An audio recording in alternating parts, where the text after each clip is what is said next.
লটারির থেকে কম নয়, আবাস যোজনা নিয়ে খুশির খবর। প্রধানমন্ত্রী আবাস যোজনা দেশের আশ্রয়হীনদের মাথায় পাকা ছাদ দিচ্ছে। অন্যান্য রাজ্যের মতো পশ্চিমবঙ্গেও বহু মানুষ ইতিমধ্যেই এই প্রকল্পের হাত ধরে নিজস্ব বাড়ি পেয়েছে। কিন্তু আবাস যোজনার দুর্নীতি ও টাকা নয়ছার অভিযোগ ঘিরে কেন্দ্রীয় সরকারের সঙ্গে বিবাদ দেখা দিয়েছে রাজ্য সরকারের।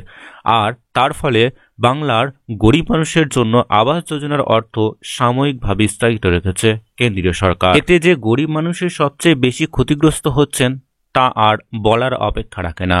কিন্তু এই আবাস যোজনা নিয়েই এবার বড় খবর, যা জানলে আপনার মুখেও হাসি ফুটবে। আবাস যোজনার বরাদ্দ অর্থ নিয়ে কেন্দ্রের সঙ্গে রাজ্য সরকারের বিবাদ নতুন নয়। এই নিয়ে সাধারণ মানুষের ক্ষোভ, রাজ্যের শাসক দলের নিচুতলার নেতৃত্ব ও জনপ্রতিনিধিদের বিরুদ্ধে অভিযোগ সবকিছুরই সাক্ষী থেকেছে বাংলার মানুষ। পাল্টা কেন্দ্রীয় আধিকারিকদের তদন্তকারীর দল রাজ্যে পাঠিয়েছিল মোদী সরকার, কিন্তু তাতে কাজের কাজ কি হয়েছে কেউ জানে না। কারণ তদন্তকারী দল ঘুরে যাওয়ার পর কারোর বিরুদ্ধে তেমন উল্লেখযোগ্য পদক্ষেপ নিতে দেখা যায়নি। আবার আটকে রাখা টাকা গরিবদের জন্য ছাড়াও হয়নি।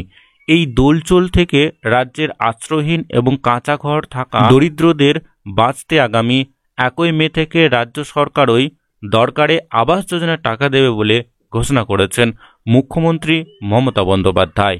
এই খবর আগেই আপনাদেরকে আমরা জানিয়েছিলাম। তবে এবার আবাস যোজনা নিয়ে অন্য একটা সুখবর এসছে।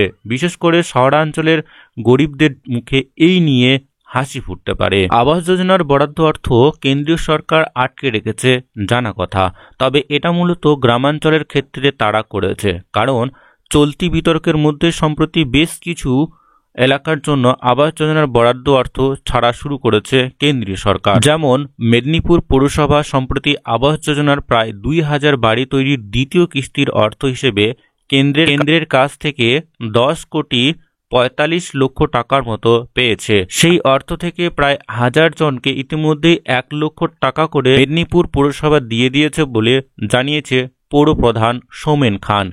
যে উপভোক্তাদের জন্য আবাস যোজনার দ্বিতীয় কিস্তির অর্থ এসছে তাদের বেশিরভাগই প্রথম কিস্তিতে 50,000 টাকা করে দেওয়া হয়েছিল।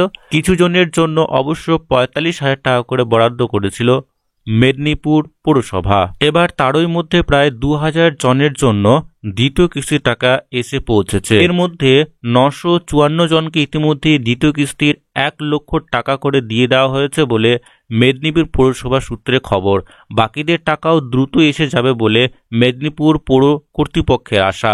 তারা জানিয়েছে, কেন্দ্রীয় সরকার যেমন ধাপে ধাপে টাকা পাঠাচ্ছে, সেই অনুযায়ী ধাপে ধাপে আবাস যোজনার টাকা বরাদ্দ করা হচ্ছে।